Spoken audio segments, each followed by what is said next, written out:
Dude, for real, move.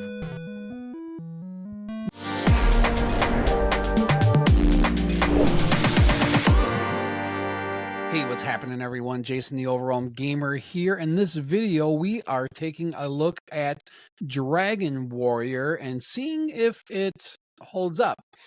Yeah, Dragon Warrior, the game that taught an entire generation that walking slowly, fighting slimes, talking to NPCs with the same intensity as filing your taxes could be a good time. Yeah, welcome to the review.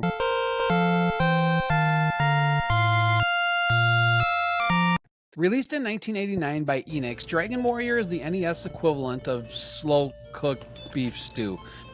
Sure, it takes 12 hours of grinding and dialogue to get anywhere, but when you finally do well, you're still stuck in the same menu. But hey, it's a legendary RPG that started the Dragon Quest series, or as I like to call it, Walking Simulator 1989. I'm reviewing Dragon Warrior because it was recommended by the co-host of my podcast, Keg, and I'm actually rethinking whether we can still be friends, because he evidently thinks that grinding for 8 hours just to buy a single sword is still worth it in 2024.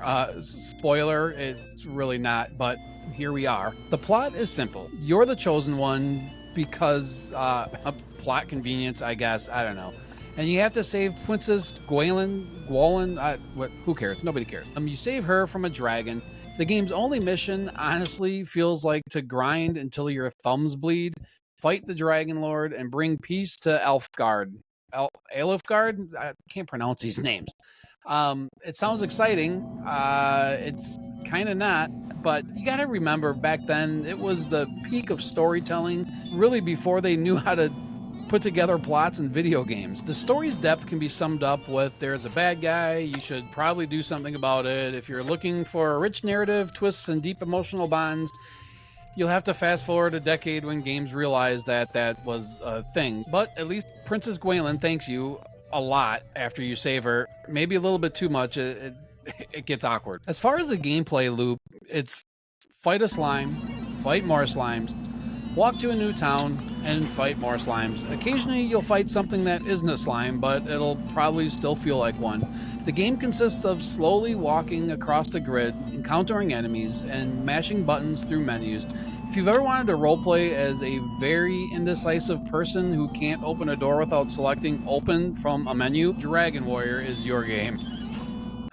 All right, all jokes aside, the game does have some good challenge to it, especially if you wander off to a part of the overworld where you don't belong. The enemies will sure let you know that you don't belong there. You'll definitely deal with some old school RPG tropes, like having NPCs get in your way. Dude, for real, move. No, seriously, dude, I just want to go. Oh my gosh, dude. Get out of the way. There's only a handful of boss fights during the entire game. The real boss fight is trying to grind to level 13 or 14, whatever, without throwing your controller at the screen, because it can be so mind-numbing at times. Controls are exactly what you would expect from an old school RPG, but some of the things that you have to worry about is the need to open up the menu to open a door or to walk downstairs.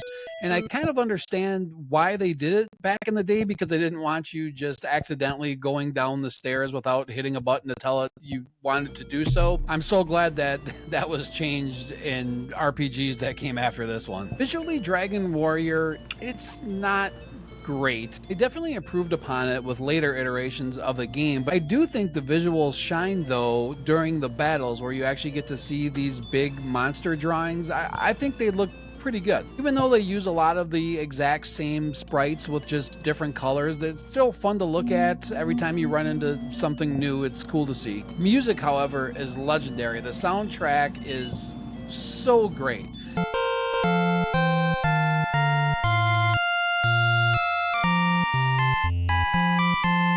And it's super iconic to this day. If you're a Dragon Warrior, Dragon Quest fan, you know exactly what we're talking about.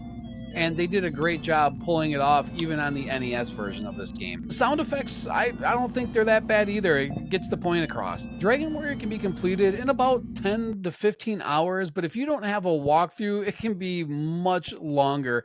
there's parts of the game where there's no way you would find particular items if you didn't have a walkthrough or dove into your Nintendo Power back in the day. Replayability is where Dragon Warrior shines, and by shines I mean it.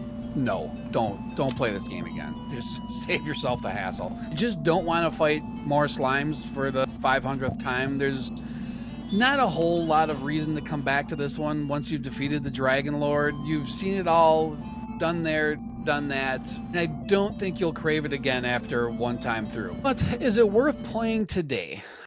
If you're a hardcore fan of RPGs and you want to know kind of where they all started from, I would definitely say yes. Give Dragon Warrior a try. Definitely use a walkthrough, so maybe even save states here and there if you play it digitally. But as far as it holding up as a RPG today, it is, I don't know, it's pretty rough. Personal highlights for me on this one was just having being brought back to where games were much simpler.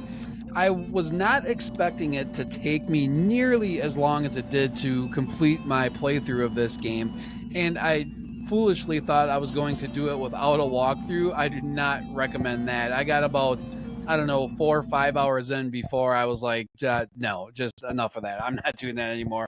Pulled out a walkthrough, so that made my time with the game much more enjoyable. And compared to other NES RPGs like Final Fantasy, Dragon Warrior is the granddaddy of the grind. I can't stress this enough. You will grind and grind and grind in this game. And some people like that. For me, playing more modern RPGs lately, the grind was just that. It was very grindy with such little story in between. It times made me want to give up. I can definitely see the nostalgia for this game though. If this was your first RPG experience, I get it why you'd want to come back and maybe play it again or just have that nostalgic feeling because we didn't have modern games to compare it to. Don't know that I would recommend Dragon Warrior for the NES to anybody that has not played it before. Being a huge retro gaming fan, I am super happy that I dove into this one and had the chance to play it. If you're into nostalgia and like long walks, repetitive talks, and grinding, I'd say go ahead and give it a shot, but just be warned that it's grindy. I mean, yeah, it's grindy. So all in all, my final thoughts of Dragon Warrior for the NES. Glad I played it. Will not be going back to it. Not sure that I'd recommend it to anybody.